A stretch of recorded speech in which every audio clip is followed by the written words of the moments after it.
This is VOA News. I'm David Byrd. President Donald Trump says he was not trying to intimidate a witness who was testifying in the House impeachment inquiry with his tweet about her.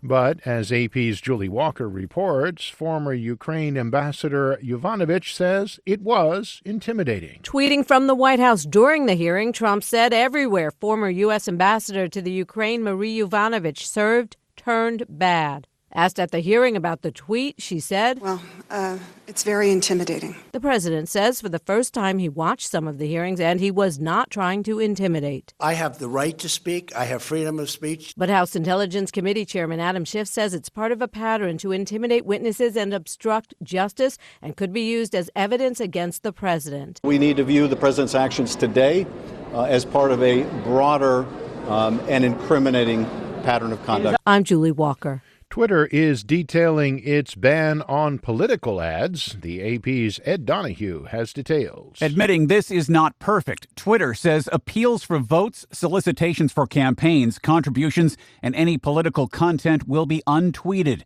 The ban also covers all ads, even non-political ones, from candidates, political parties, and elected or appointed government officials. What will be allowed is ads connected to political causes. Gun control, abortion, climate change are examples. News organizations will be exempt so they can promote stories that cover political issues.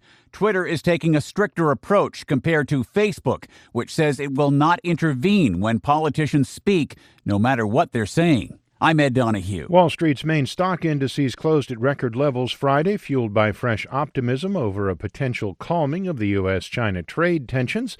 The Dow was up 0.8%. The S&P added 0.77. The Nasdaq was up 0.73. This is VOA News. Longtime Trump ally and self-proclaimed dirty trickster Roger Stone was found guilty of witness tampering and lying to Congress about his attempts to contact WikiLeaks. His trial highlighted how Trump campaign associates were eager to gather information about Russian-hacked emails damaging to Hillary Clinton's 2016 election bid. President Trump tweeted about the conviction, quote, a double standard like never before seen in the history of our country. Stone is the sixth Trump aide or advisor to be convicted of charges brought as part of special counsel Robert Mueller's Russia investigation. He could face up to 20 years in prison. The mayor of Venice, Italy, has closed St. Mark's Square because floodwaters were too high to be safe as the high tide peaked at 154 centimeters. Francesca Lina of Reuters has details. The floods, known as Acqua Alta, are at the highest level in more than 50 years, threatening irreparable damage to historic treasures. The St. Mark's Byzantine Basilica was flooded for the sixth time in 1,200 years, but the fourth in the last 20. The national government allocated an initial €20 million to address the immediate damage on Thursday. And Prime Minister Giuseppe Conte said on Friday the government will hold a meeting on November 26th to discuss governance and the structural problems of the city. That's Francesca Lina of Reuters.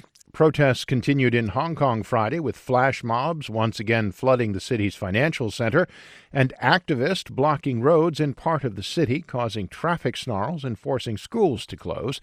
AP's Patrick Quinn has more. Hundreds of protesters are barricaded inside at least two university campuses, refusing to leave or open highways and tunnels connecting Hong Kong Island with Kowloon under Victoria Harbour.